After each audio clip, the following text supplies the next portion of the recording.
Alright, hopefully everybody had a chance to do the warm-up. For the first one, you should have a 4-step proof. So the first step would be the given. Step 2 would be stating that 1 is congruent to, or not congruent, 1 is supplementary to 3. Now the reason is if you have a linear pair, then you have supplementary angles. Step 3 would be that 2 is also supplementary to 3. If you have a linear pair, then you have congruent angles. So your reason for step 2 and 3 would be if linear pair, then congruent angles. So you have 2 sets of supplementary statements. 1 supplementary to 3, 2 supplementary to 3. So in the end, angle 1 is congruent to angle 2 because angles that are supplementary to the same angle, then, forgot my if, then the angles are congruent. Okay. Now, the one on the bottom, the complement of an angle, which we write as 90 minus x, is 40 less than its supplement. So 180 minus x is the supplement, and I'm going to subtract 40 from that. Now, if I combine like terms, I'm going to have 90 minus x equals 140 minus x. The x's are going to cancel out, and you end up with 90 not equal to 140. So in the end, there is no such angle that exists. Unless you could find one. If you find one, let me know tomorrow. It is late. It's about 1 in the morning right now, and I'm extremely tired, so maybe there is an angle. You tell me on Tuesday. Alright, moving on to the new stuff. Multiplication and division properties. So it's a lot like addition and subtraction, which seems like we had a good handle on last week. So multiplication and division properties are used to multiply or divide segments and angles. So when we use the multiplication and division properties in proofs, we're going to look for keywords like bisector, midpoint, and trisector. That says trisector. Okay. So if we know a large part congruent with something like a midpoint, we use division.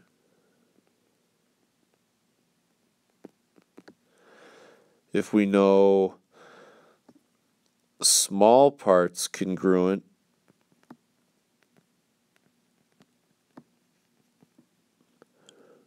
with a midpoint or bisector or anything like that, then we use multiplication.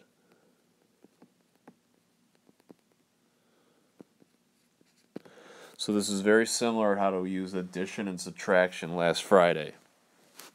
So on number 1, we have B and E are midpoints of those segments, and we're given that AC, the big part, is congruent to DF, the big part. So those are givens, and we're given a midpoint. So we're given big parts, large part, and a midpoint. So we could say that the parts are congruent by division. So a statement that we could prove would be that, for example, CB is congruent to DE. And the reason would be segment division. We're given a large part and a midpoint. It's a division problem. I apologize for all these G's. The G's are actually points. I don't know why they came out to be G's. Anyway, So here we got more segments. O, P, S, and T are all trisectors, and we know that MO is congruent to RS. So MO and RS are small parts. So what we can prove from that is that the big parts, MQ, is congruent to RV. And this would be an example of segment multiplication. Because we're given a small part, we know about trisectors, segment multiplication gives us the big part.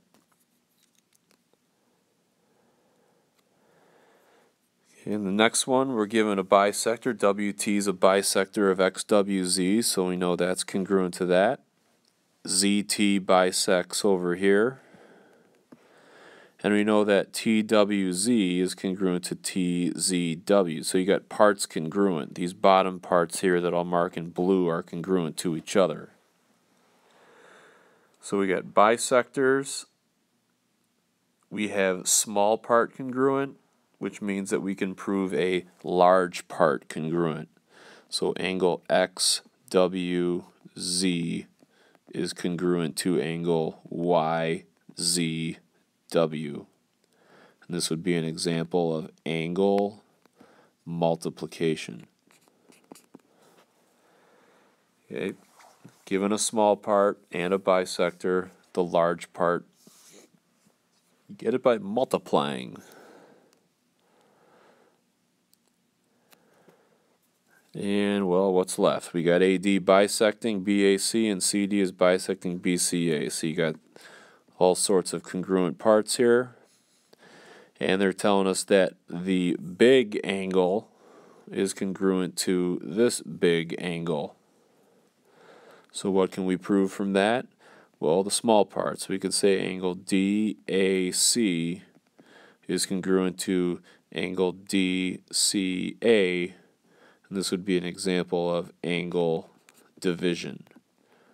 We're given a large part and a bisector, so the small parts are congruent to each other.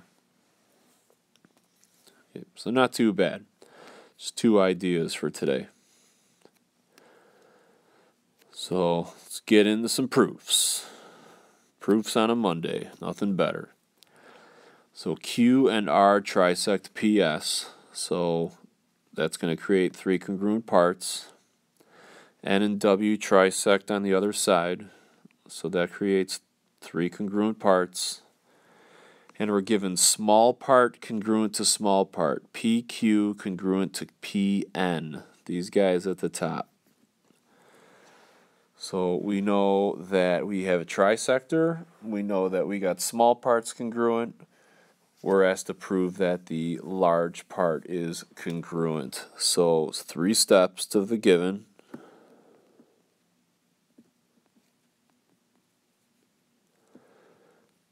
Okay, so we got Q and R trisecting, we got N and W trisecting, and we got PQ congruent to PN. So we can jump right to the final step here. The PS is congruent to PT by, so this is the big parts. To get the big parts, we need to multiply. Think about it. If you're multiplying, most of the time you're getting a bigger number. So this would be just simply, in a non-if-then statement, segment multiplication.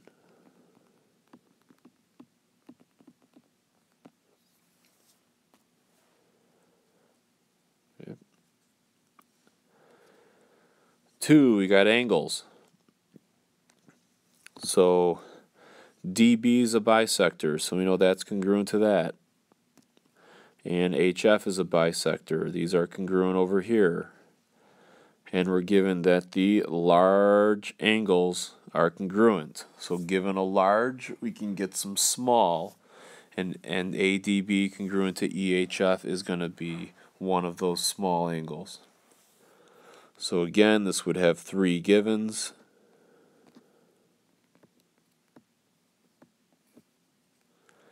And then step 4, we could jump right to angle division.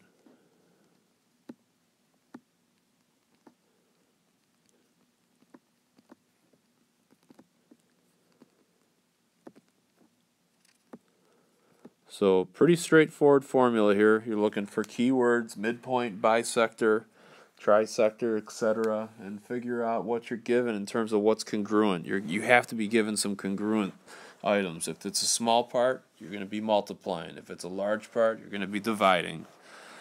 And that'll just about do it.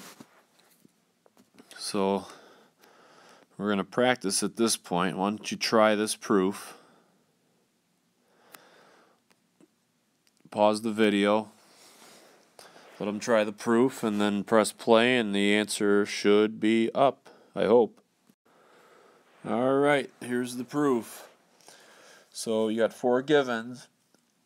Because of the perpendicular in the givens, you got to state that you have right angles. So step 5, I did PQS and TSQ are right angles. If perpendicular, then right angles. Step 6, after we know the 2 angles are right angles, we could then state that they are congruent, because if 2 angles are right angles, then they're congruent.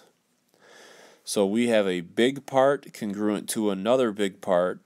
We know there's a bisector, so angle 1 and angle 2 are small parts, which is angle division. And that'll do that proof. Good stuff. Hopefully you got that. Alright, next problem. Got a segment division problem with some algebra. No proof. So I'll give you a couple minutes to solve it. Press pause and play again when you're ready for the solution.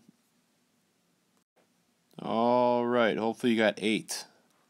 So the first equation would be x plus 4 is equal to y plus 6, because PR and RE should be the same length because of those because of the trisecting comment.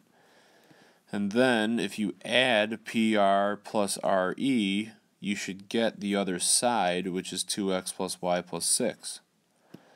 So that's in black. So then simplifying both those equations gives you what I have in red, x minus y equals 2. So then and then negative x, after everything cancels out, you get negative x equals negative 4, so x is equal to 4. Substitute that back in, y is 2. So I substituted the x, the 4, and the 2 in, and you get 8, 8, 8, and 8 is how that entire thing is split up. So OV is equal to 8. Okay. Hope you did well on that one. This problem you probably don't have. We're going to skip this one today. We're going to do that another day. So what I want you to do is go down the worksheet 2. And we'll work on and review some proofs, some old stuff, some new stuff.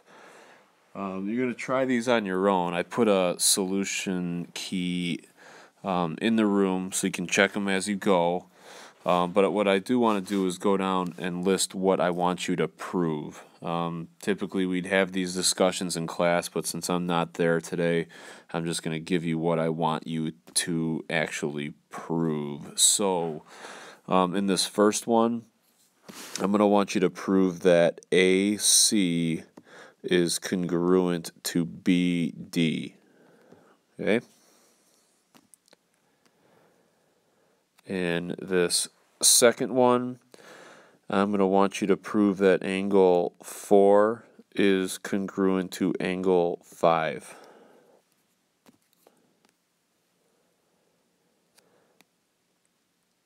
In this third one, I'm going to want you to prove angle 1 congruent to angle 4.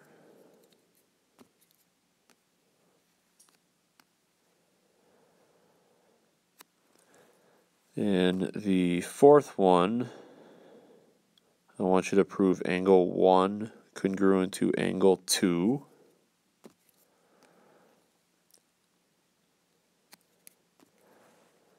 Fifth one, we're going to prove AC congruent to BD.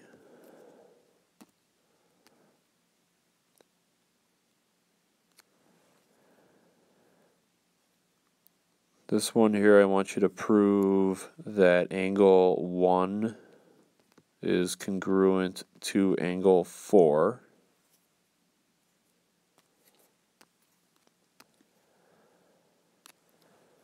In 7, we're going to prove that AB is congruent to AD.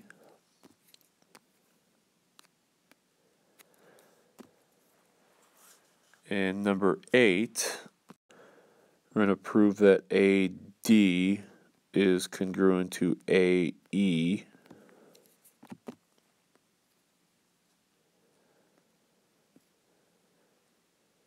Number 9, the proof is there for you. Number 10, you're going to prove that angle 3 is congruent to angle 2.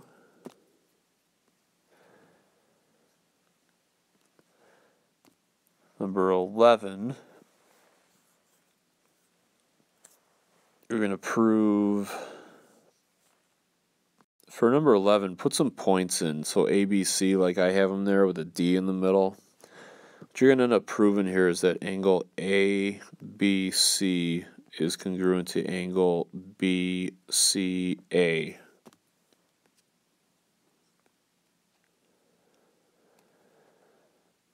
Number 12,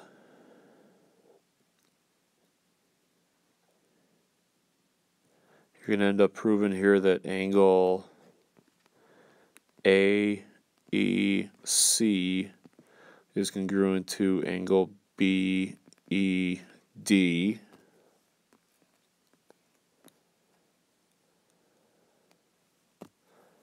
13, you're going to be proving that AC is congruent to DF.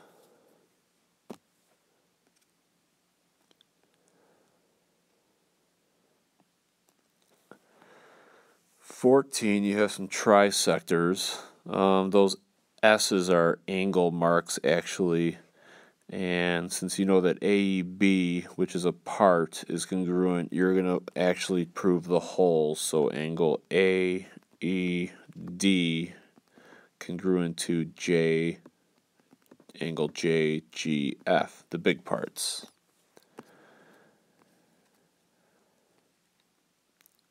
Number 15, you're given big parts congruent and some small parts congruent. You're going to prove the other part congruent, which in this case is going to be proving that BD is congruent to EG.